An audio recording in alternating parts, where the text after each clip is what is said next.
that people just misunderstand things. And if I know that, I have an opportunity to clarify it. So that's why it works. And in the article, instead of Sage on the stage, the collaborative critique is kind of turned into guide on the side. Guide on the side. So it takes the focus off of the instructor doing all the talking and the student doing all the listening.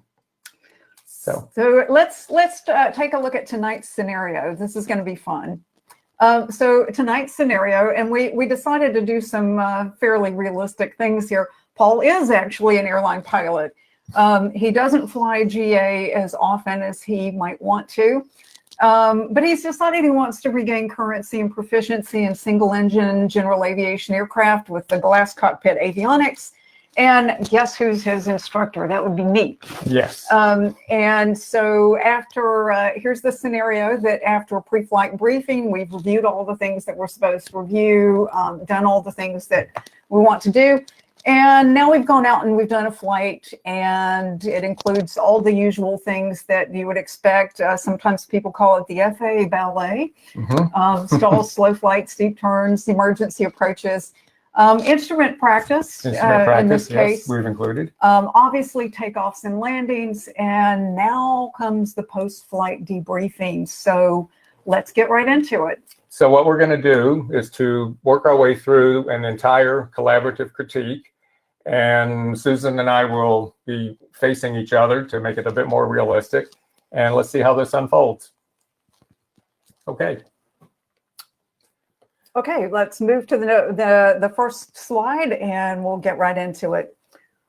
So, Paul, we've had a good first flight here. So let's start by having you replay everything. Just kind of go through and replay the whole thing for me, start to finish, how it looked to you. You want me to talk? I do. Oh, okay.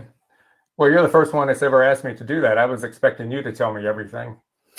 Well, I certainly have some observations, but what I'd like to do is to start by having you replay everything from how it looked to you, and then we'll compare notes on how it looked to me and see if there are any differences that we need to address. Okay. Well, this will be different, but I'll play the replay. So after we finished our pre-flight briefing, we went out, had a look at the airplane. I showed you what I was looking at. You seemed to just be observing, so I took it that was okay. Since this is the first time I was actually in this airplane, we took a little bit of time just for a cockpit familiarity, cockpit layout, switchology sort of thing. So I appreciated that because it's, again, it was mostly familiar to me, but because it was a new airplane, especially with new avionics, just some time to sit and get kind of acquainted was helpful to me. Well, we did an engine start, and the avionics in this aircraft are not what I'm used to. They're not in the airline environment. They're completely different. And the last single engine aircraft I flew had a simpler GPS. This had more multifunction display, primary flight display, and it looked like it had about 6 ways to get to every possible menu item. At least. Yeah. So I felt like I needed some time to kind of work my way just through some of the basics. So we did that. I was feeling a little bit overwhelmed by what the technology was able to do, but nonetheless, I felt like I had a kind of a handle on the basics. Well, let's see, what else did we do?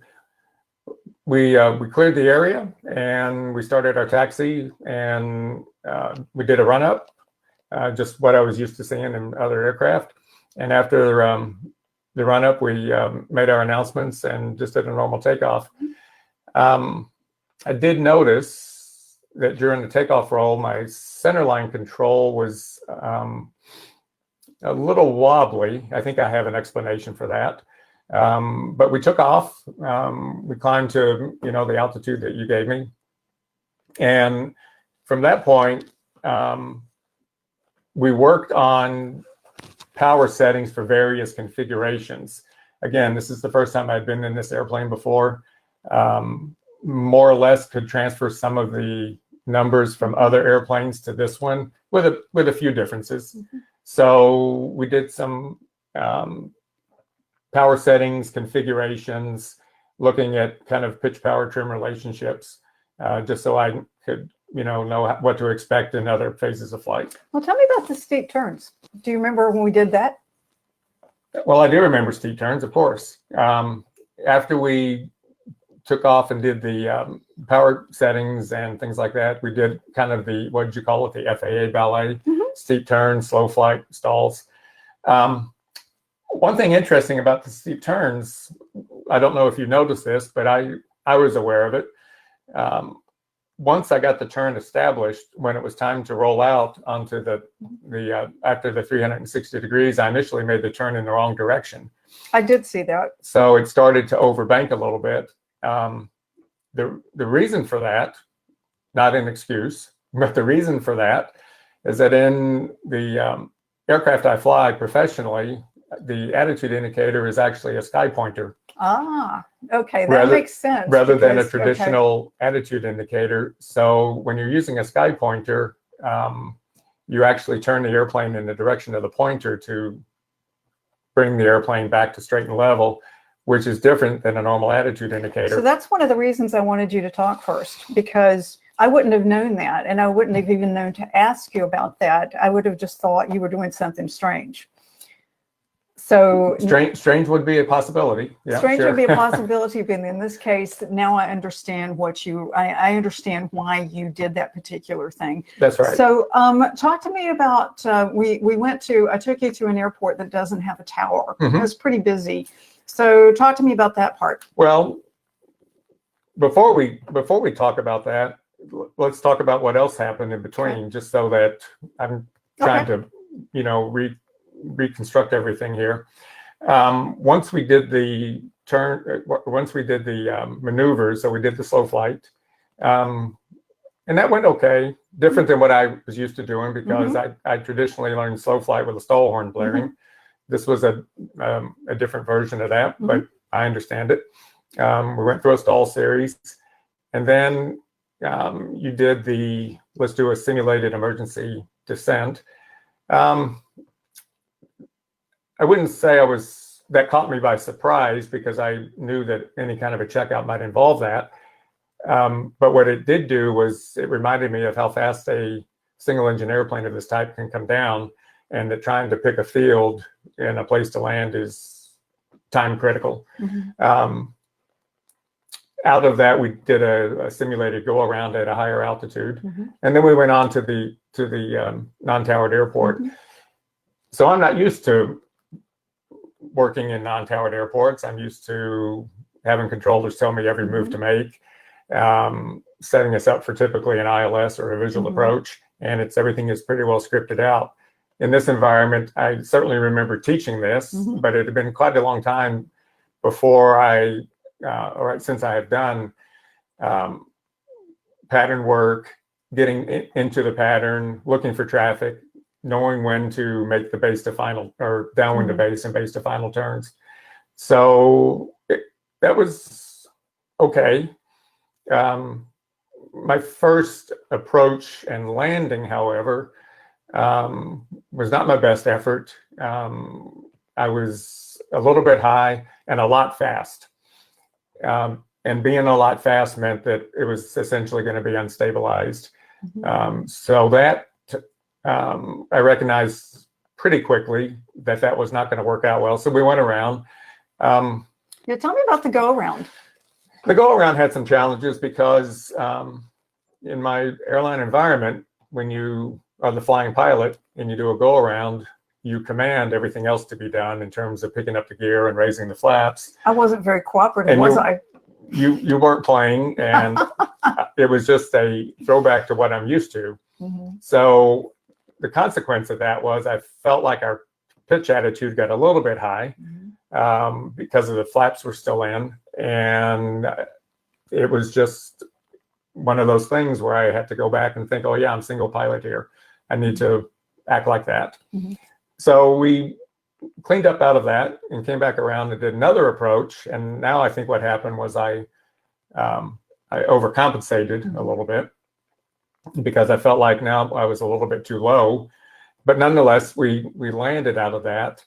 I think I'm struggling getting the sight picture of what that should look like. So we did land out of that. And then on our next departure, I asked if we could do a bright traffic just for a different view. So we did bright traffic to the same airport, and you must have wanted to complicate that a little bit more because we did a simulated engine out to a landing off of that one. We did, and it was partly because having seen you work through it in the practice area where we had some altitude and we'd already done one go around, then I felt like and you had already done one landing. Now I think you were ready to try this in a GA airplane. Not that you couldn't do it, but when you're out of practice, and just like you said, I think you're absolutely right that the sight picture was a little different for you. And it did seem to me, just like you said, that there were a couple of times when you were, I think the polite way to say it is you were a little behind the airplane. Flailing. There was probably some of that too. But that's normal when you're flying anything that's new and different to you. Just like I would flail if you put me in the kind of airplane that you normally fly. Oh, I can't imagine. So I can. The other element of all of this, which I guess was a distraction, not in any one particular phase of flight, but just in general, was learning the avionics on the ground and using it in the air are two different things. There were times when I felt like I was a little bit too occupied with trying to manage the automation. Something that obviously needs to be stressed is that you still have to look outside because we had a nice day and there were other people in the pattern. So the focus for me should be don't get too absorbed in the automation. Make sure we're maintaining vigilance outside the airplane. And then after we did our work at this airport, you suggested that we go back to the home airport, and we did a practice instrument approach, which went pretty well. Struggling a little bit with adapting that approach in a single engine airplane to knowing when to extend the flaps, when to extend the gear. I don't believe I could pull over everything I do in the airlines to this environment. There's some crossover, but just to kind of get back familiar with when's a good time to slow down, when's a good time to put the gear out. So that needs a little bit of work probably. Yeah, that was something I noticed because one of my rules is if you already know how to fly and you're doing something, as long as it's not unsafe, I'm not going to try to break habits that you've got established. But I certainly was paying attention to when you put the gear down. Because you probably waited a little bit longer than I would have in a GA airplane. But I understand why you did it because you just explained that to me. So if that is something that works for you and you don't, you're confident about that, then you can just continue to use that. Well, I'm not sure if it works yet. Okay. Maybe that's one of the takeaways is it seemed to be okay, but maybe there's an alternative. All right. Well, we'll look at that in a second. Okay. And then we finished up with some short field, soft field techniques, which had been certainly a long time since I had done that. And what I noticed on that was, especially on the soft field demonstration, just trying to get the sight picture correct with the nose up.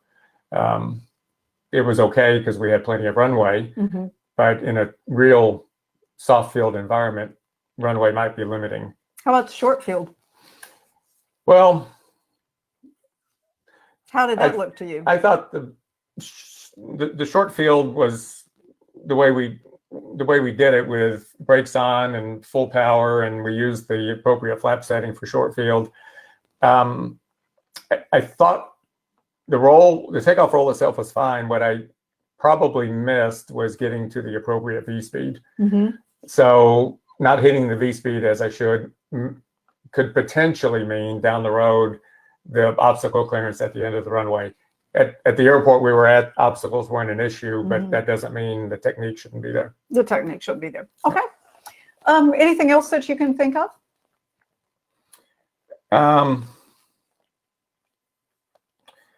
I don't think so. I think some things may come to me as I kind of do more of a review of this.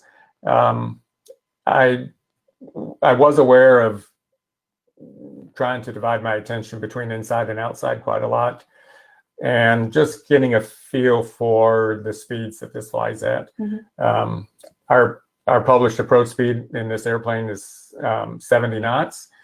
The approach speeds that I'm used to are 145 knots, pretty much to the ground. So this feeling of this is too slow, I'm going to fall out of the sky, was a little bit hard to, remember. And I've done a lot of instructing in single engine aircraft, so I've lived this for years, but I haven't had as much experience to where it's familiar to me. Okay, well, that your replay matches pretty well with what I saw and with what I experienced. I think that what I saw was that you were definitely not accustomed to the airplane or to the speeds. I think you were quite uncomfortable with the speeds, because there were several times when you were probably 10 or 15 knots faster than I think you thought you were. Because you were actually looking outside rather than staring at the airspeed indicator, which is fine. But I think that how it felt to you was it was still too slow, and how it looked to me as well as felt to me, because it was that you were too fast. And it's one of the reasons that we landed long in one of the things. And on the long runway that I had you at, it was no problem. But if we were at a different airport, which GA airports can be, that might be a little bit of an issue. Yeah. On our second landing, I mean, I remember teaching people all the time that good landings start with good approaches.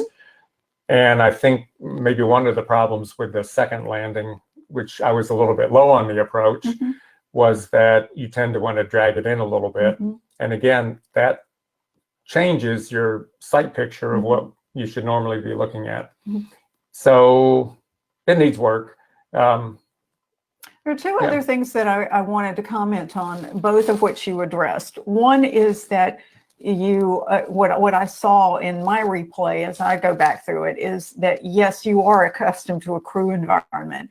And I was deliberately not helping you, because you're not going to have, you're going to be flying with friends that you want to take up, and you are not necessarily going to be able to count on them like you would your FO, your first officer. So what I was doing was just sitting there and not doing anything to help you out, because I wanted to, you need to know what you can do and how not to get overloaded. And the second thing is, I definitely agree that you were, what I saw was, I think you were looking inside a lot more than you realized you were, because you, the avionics are unfamiliar to you, but I think all of us, regardless of whether it's familiar or not, I know it's a problem for me and I have to remind myself of it, we tend to look at the shiny things in the panel and all the fun moving stuff and not be looking outside as much. And when it's unfamiliar to you, it's even more of an issue. So I think my perceptions and yours match up pretty well. Well, remember, the last general aviation aircraft I flew had a much simpler GPS in it. And I did what most GA pilots do. I know where the direct to button is. But on this suite of avionics, it wasn't that obvious. I saw the direct to button, but then to actually get it to execute, I felt like I was stabbing at a few buttons. And it is a distraction. And it's a little bit of a time warp. I know that for me, sometimes when I'm looking at it, trying to do something, you have no idea how much time has really gone by. Okay, but now that we've done this replay, now the next step that I want to take you through is let's reconstruct. What does that mean? Well, that means that we're going to look at what I want you to think through what you woulda, you coulda, or you should have done differently to address some of the things that you told me you thought you didn't do quite as well as you could have. Okay, so let's start with the takeoff roll. I mentioned that I felt like I was a little bit it wasn't smooth Mhm. on the takeoff roll, because the rudder pressures that I'm used to in the aircraft I fly is very heavy. Mhm. In this aircraft, they're very light. So I think I just was overcorrecting, and it would have been better for me to do what I used to tell my own students years ago. You're not looking for movement, you're looking for pressure Mhm. to make small corrections. And it's better to make small corrections more frequently than big corrections less frequently. So what we're trying to do is to make sure that our passenger is not aware of the inputs. All right, that's a good idea. So that, I think, is just, that can be solved pretty quickly. Mhm. Okay. The takeoff, climb, level off, cruise, things like that. I didn't see a big issue. I'm not sure I would have done anything differently. Getting used to the trim, Mhm.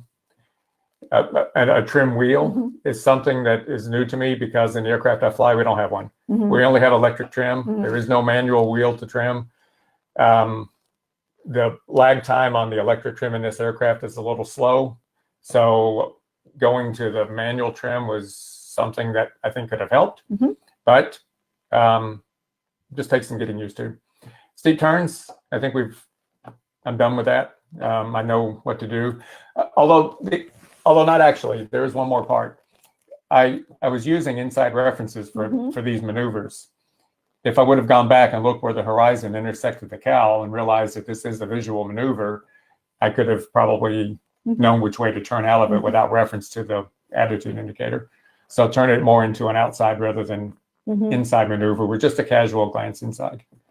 Tell me about the approach and landing, because one of the things that happened early on, I've flown before with people who are accustomed to bigger, faster airplanes. So there was the speed issue that we talked about, that you were a little faster than you could be, which is one of the reasons we floated.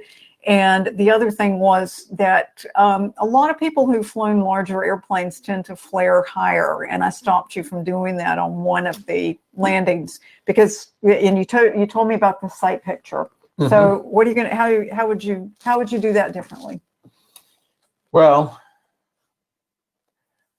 I think that spending a little bit more time on the ground in the airplane, looking at what this aircraft looks like in just its normal configuration on the ground, also will help.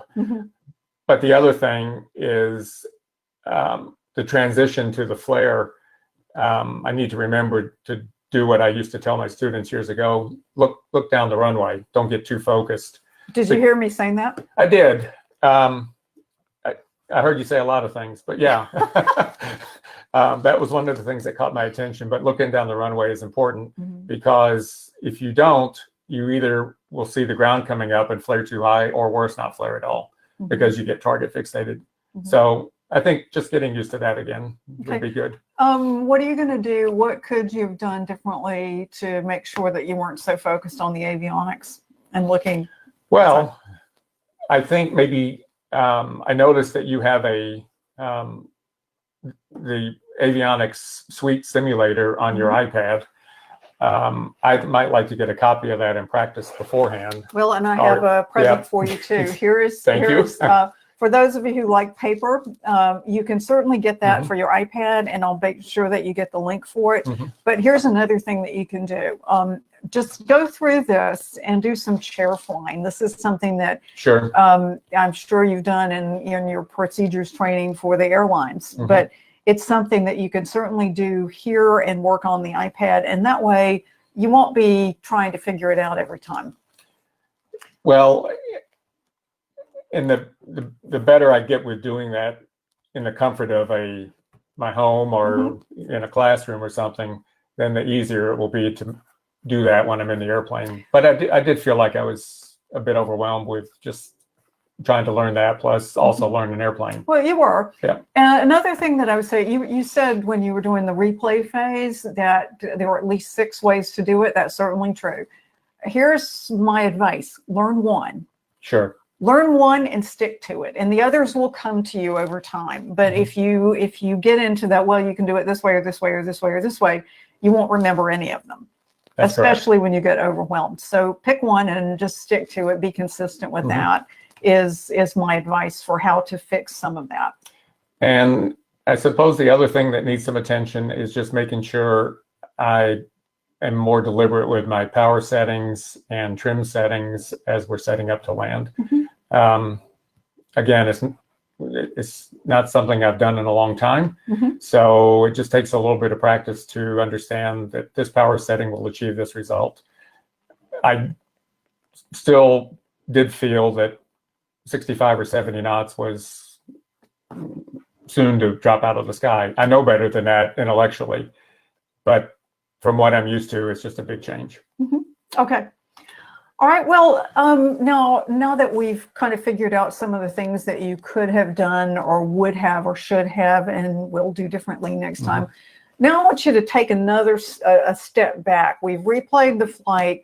We've reconstructed some of the things that could have made it better. Now I'd like for you to reflect a little bit on, just step up a notch in the altitude and tell me what were maybe the top 2 or 3 things that you're going to take from this flight that you think were valuable to you and that you'll be thinking about in the next week or so. Well, the one thing that occurred to me was that I've always considered myself to be the very best pilot I've ever seen, as long as I'm not flying.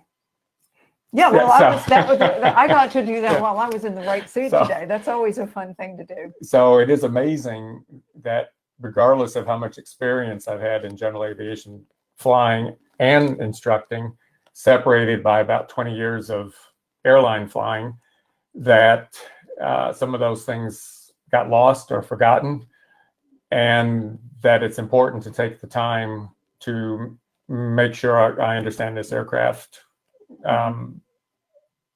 Even though you would think that I already have this figured out, but it's one of these things where your skills are not going to transfer necessarily from one environment to another. So they need to be practiced a little bit more. The other part was understanding that my life as an airline pilot is a lot easier than a life as a general aviation pilot, because one of the things I felt a little bit confused about, I didn't replay this, but it just free associated back into my head, was when we were coming into the airport that we were doing our practice and our landings at.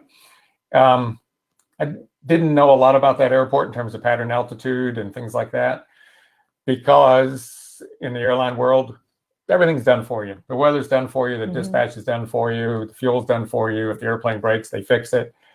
So I kind of was reminded that single pilot general aviation has some challenges, which make it fun, but also change the dynamic of how well you should prepare for a flight. So I felt a little bit caught off guard by a couple of things that could have been resolved by maybe better planning. Well, and I think one of the issues that I find sometimes with people who are, well, first of all, I try to keep away from the words moving up or down, but in terms of when you're flying a different airplane, it's just moving over. No airplane is necessarily harder or easier than another.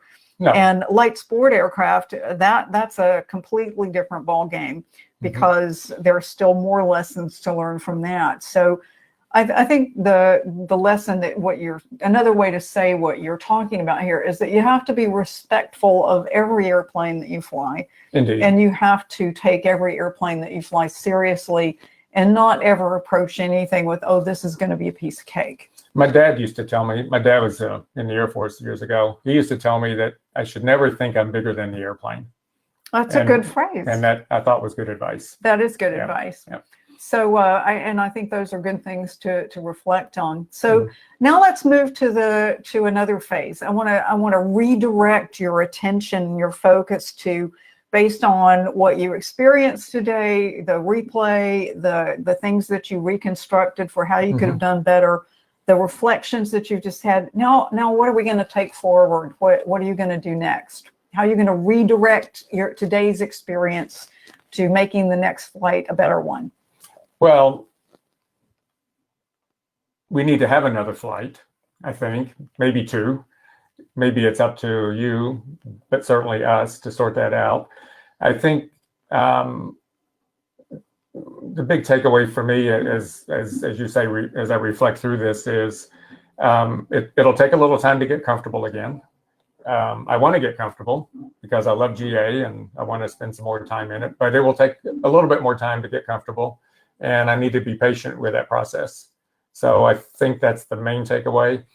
The other takeaway is that I miss a crew member because having a two-pilot environment certainly makes our life easier.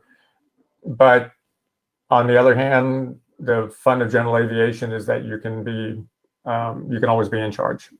That is a lot of fun. Yeah. And I think I certainly agree that it would be a good idea to have another couple of GA flights where you take this experience, you think about it through the week, you study this book a little bit more, use your iPad to do some work with the simulator, the online simulator, so you're more comfortable with the avionics. You can also, you have a copy of the POH, so you can review the speeds. And just make sure that you get those in your head, that this is what you're aiming for. We redirect this by making another flight. I think maybe another one, maybe another two, we'll see. Just to make sure that you're comfortable. So we can, before you leave, we'll go by and make sure that we schedule another flight, maybe next Saturday. Well, the other thing, you talked about the POH, was that you had me do a weight and balance calculation for the two of us, which was fine. I mean, I was familiar with that, but I need to maybe go back. I'll just do that on my own time and look at what the true useful load of this airplane is, because I might want to have a couple of friends with me, when I'm checked out, and just to make sure I understand what the operating envelope looks like with a more fully loaded airplane. Well, keep in mind, I'm sure you remember this from the past, but the fact that you have 4 seats does not mean that you can take 4 people plus bags plus fuel. That's always a trade-off for that. Well, so I think that's a good. Even in my 121 environment, the idea of topping off the fuel tanks is something we just don't do, because then we couldn't carry any passengers. So it is always a trade-off. Yeah. So last thing I want to do in this is to review the standard. Now, since you've been teaching and flying in GA, we've moved in a lot of cases from the practical test standards that you were familiar with to the Airman Certification Standards, or ACS. And I have a copy of that on my iPad. I know I sent it to you before. What I would suggest that you do now that we've had this flight is go back and review the standards for some of the maneuvers that we did today. Most of it you were pretty much on to what the standard was. I didn't notice that the actual numbers changed too much between the Airman Certification Standards and the Practical Test Standards. The heading, airspeed, altitude references look familiar to me. What I did notice, though, was there's a lot more emphasis on risk management. There is. So that's something that I would like to review a little bit more. I think that's a good idea. You'll notice that the ACS integrates the knowledge with risk management and skill. The skills, as you just said, the standard for the maneuvers is largely unchanged. But what you will see is that the knowledge and risk management elements have been integrated into that. And given what you said earlier about you're used to having a dispatcher and others make a lot of decisions for you, the airplane that you're going to be flying in GA has less capability, and you're going to be responsible for doing more. So the risk management is, given the experience that you have, there's some things that you're going to have a more risk tolerance for than, say, a student pilot would. But there are other factors that you definitely need to take into account. So I'd like for you to do is to review that before we meet again. And I'm not going to necessarily quiz you on it, but I think it would be good to just go through a couple of things before we fly next time. Could we work in some more instrument work? Because again, to fully take advantage of the avionics in this airplane, I'm sure I can fly and approach the old-fashioned way, but I'd like to see how the new avionics will help me do that. We'll do some of those. We'll do both coupled and uncoupled. So you'll want to take a look at, and I would really encourage you to take a look at the ACS for the instrument rating as well.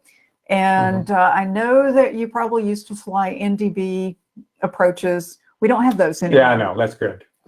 That's probably good. So That's that might good. make things a little bit easier for you. I'm sure it will. So, well, Paul, it was a great You have a pleasure card? to fly with you. I do. Good. I have a card, and we'll schedule another flight before you leave today. And I'll look Perfect. forward to flying with you next time. Me too. Okay.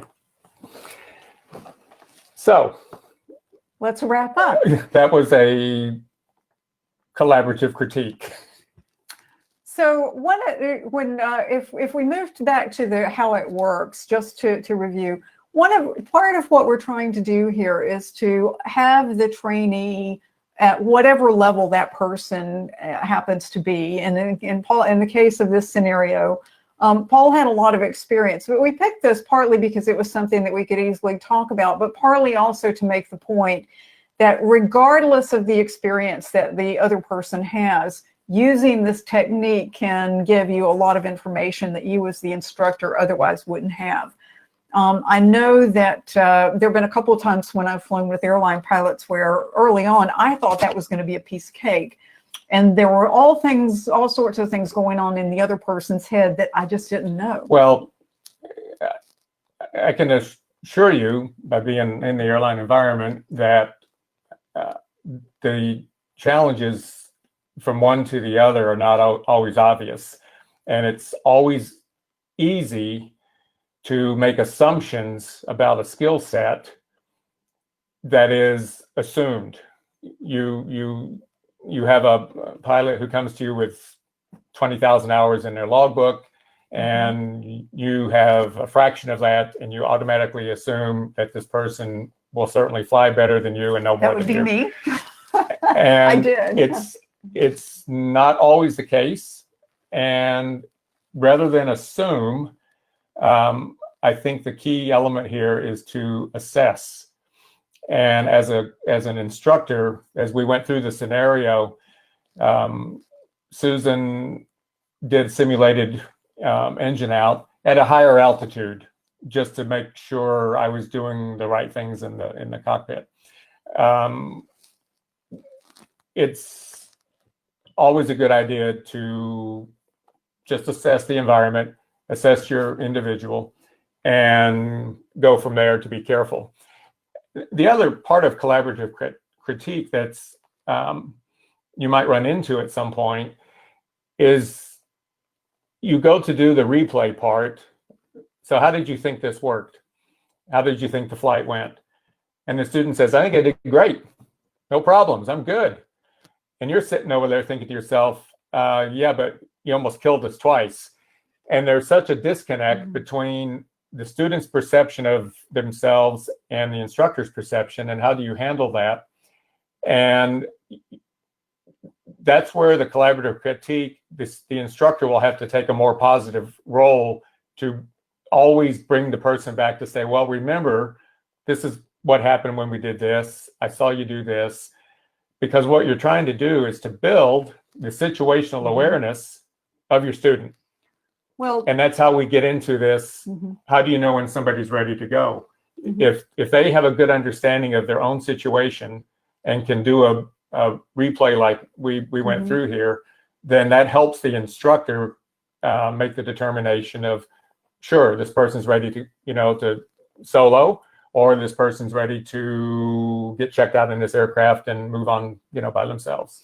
Well, one of the things that you find with a student is that they will not necessarily have, in fact, they won't have the same level of understanding that somebody like Paul does in this scenario that we just played, but they can only develop it if they have a chance to practice and if they know that they're going to.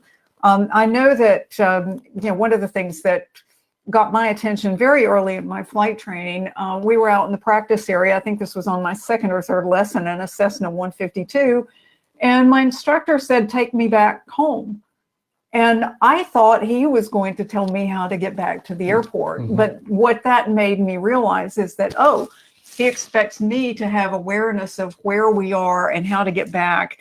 And I better start paying attention. And when you start a debrief by saying, replay the flight for me and tell me what you think, what you're doing is requiring that person to pay attention, to self-monitor, just like we talked about, and to and a lot of it is when you see that somebody knows that I made a mistake, but here's what I would do to correct it. That's how you know that you've transferred knowledge and that the person is ready to move on. And the other part about this technique, this collaborative critique, is that you need to tell your students up front that this is what we're going to be doing, because as we sort of simulated before, Susan said replay the flight, and I said, what? I thought you were going to replay it for me.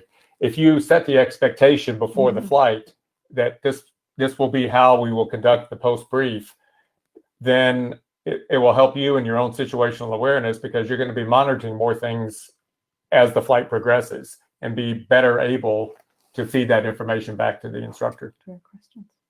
Yeah. So we have some, we do have some questions that I see have come through. Let's see if I can.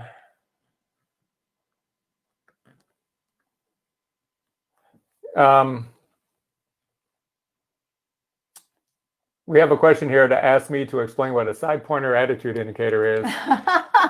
He already did that for me earlier today, actually. So if you have a standard attitude indicator and you make a right turn, the aircraft reference turns to the right.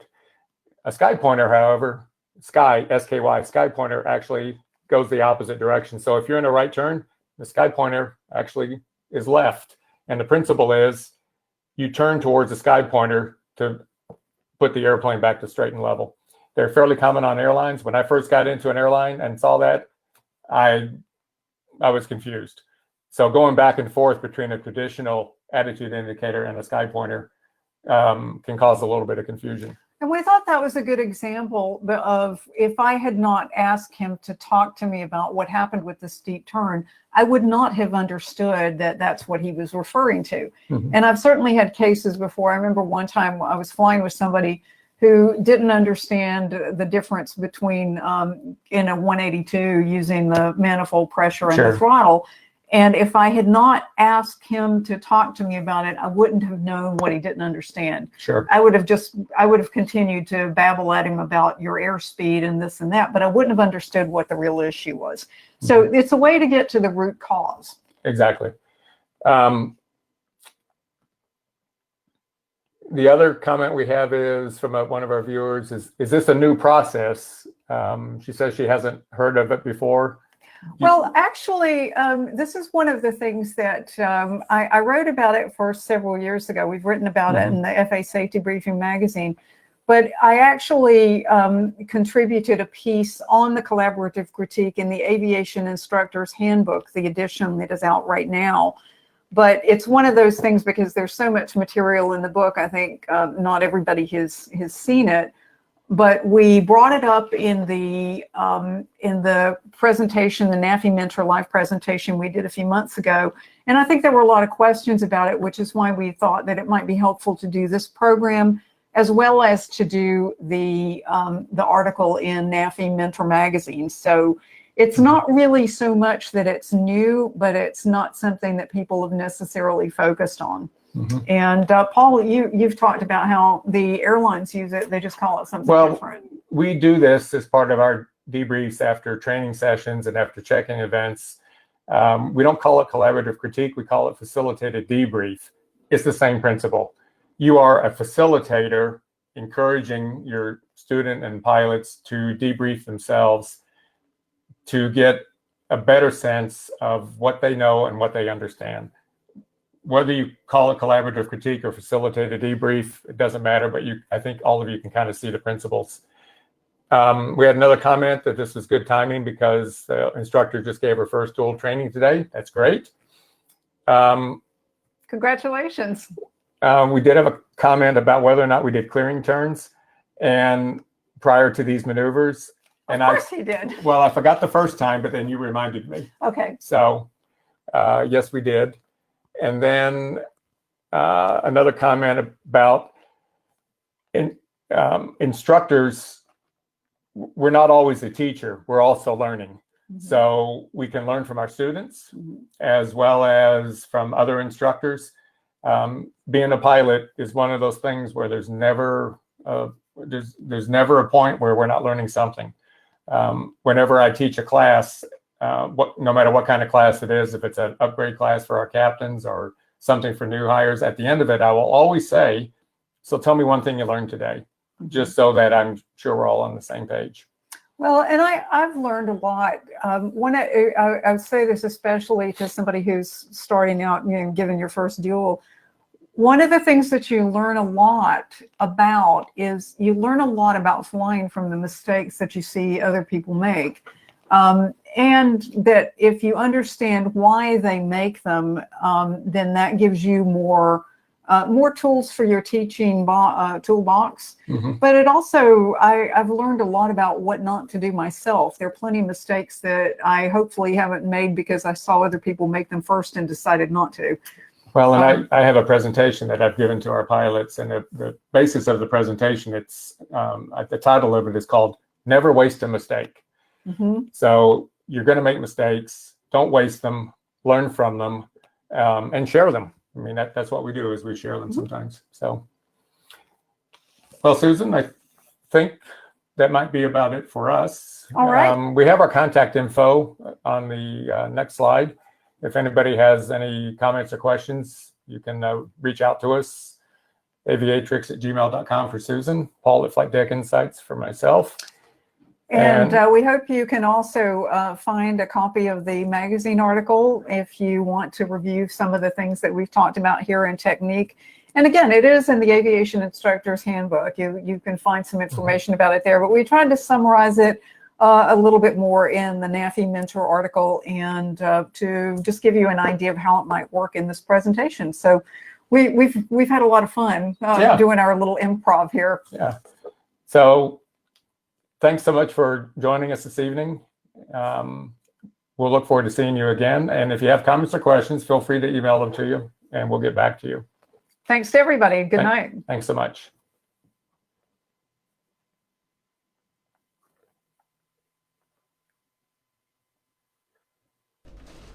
Hi, this is Bob Mater again with a couple of quick reminders to help you get the most from this program.